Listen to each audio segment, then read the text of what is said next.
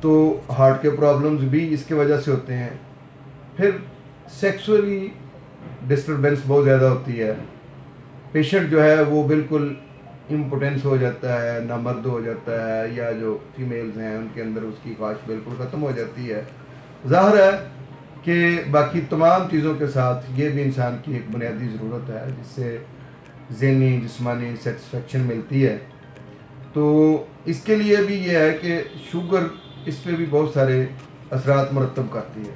اصل میں شوگر جو ہے ہمارے تمام اعصاب کو کمزور کرتی چلی جاتی ہے. تو یہ بھی جو ہمارے جنسی اعضاء ہیں یہ بھی ظاہر ہے اعصاب ہیں, اور ان کی کمزوری بھی وہ ساری کمزوریاں پیدا کر دیتی ہے. اس کے علاوہ پیٹ میں پانی کا پڑ جانا, لیور کی خرابیاں جگر کی جو ہے وہ شوگر کی وجہ سے ہوتی ہیں. پھر جو شوگر کا سب سے خطرناک جو کہہ لیں کہ اس کا نقصان ہے وہ ہے گینگرین کا بن جانا.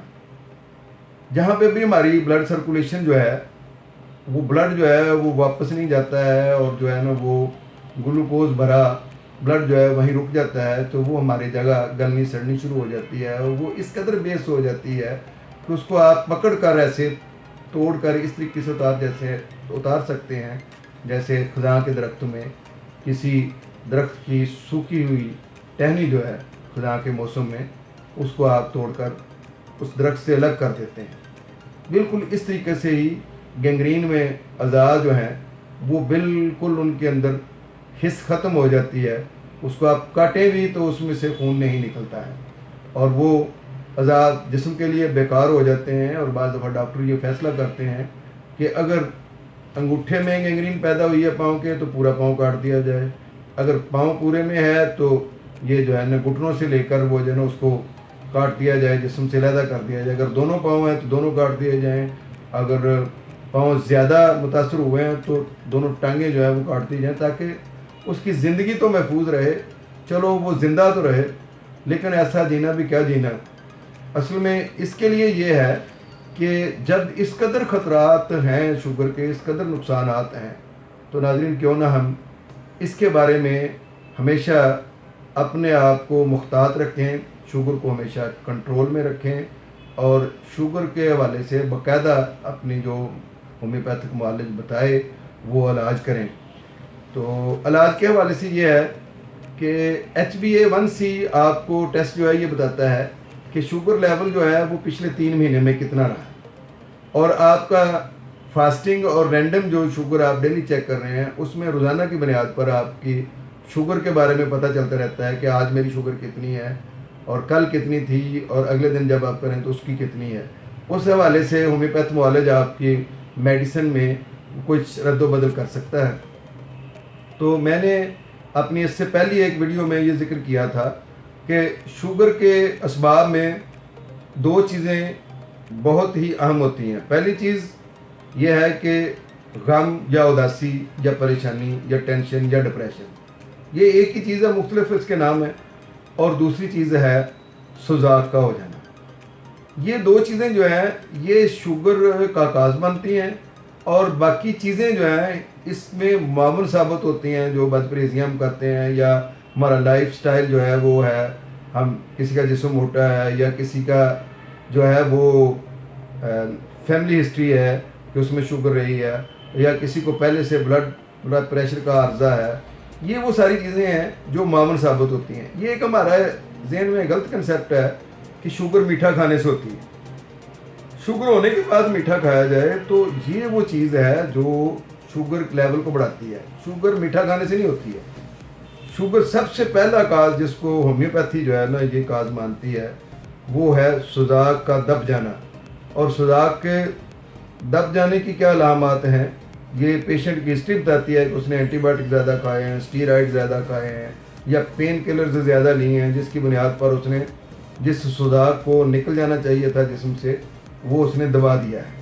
اب اس کے بعد ہماری ہومیوپیتھی کی میڈورینم جو ہے وہ میڈیسن بہت اچھی ہے, لیکن اگر سوزاک دب جانے کے بعد جسم کے اوپر کوئی اس کا اظہار بھی ہو گیا ہے تو پھر تھوجا سے علاج شروع کرنا چاہیے. میں جب بھی پیشنٹ کو اکارڈنگ ٹو سمٹمز کو میڈیسن شروع کرنے لگتا ہوں تو اس کا آغاز اینٹی میزمیٹک میڈیسن جو ہے اس سے کرتا ہوں۔ وہ ہمارا جو اینٹی میزمیٹک میڈیسن ہے اس میں آپ کاسٹیکم ہے، تھوجا ہے، اور اس کے علاوہ ہمارے پاس میڈورینیم ہے، پھر ہمارے پاس نیٹرم سیلف ہے۔ نیٹرم سیلف تو بلکہ تمام شوگر پیشنٹس کی دوائی ہوتی ہے۔ آپ نیٹرم سیلف جو ہے پیشنٹ کو ریگولر دیں، باقی اس کے ساتھ جتنی بھی میڈیسنز اس کے اکارڈنگ ٹو سمٹمز ہیں وہ دیتے جائیں۔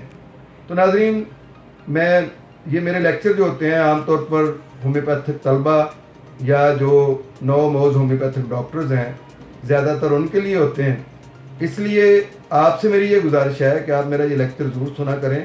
اس سے آپ کے نالج میں اضافہ ہوتا ہے کہ ہومیوپیتھک میں شوگر کا علاج کس طرح سے ممکن ہے۔ لیکن یہ یاد رکھیں کہ سیلف میڈیکیشن کبھی نہ کریں، خود سے دوائی اپنے لیے تجویز نہ کریں، اس کے بعض دفعہ بہت سارے نقصانات ہوتے ہیں۔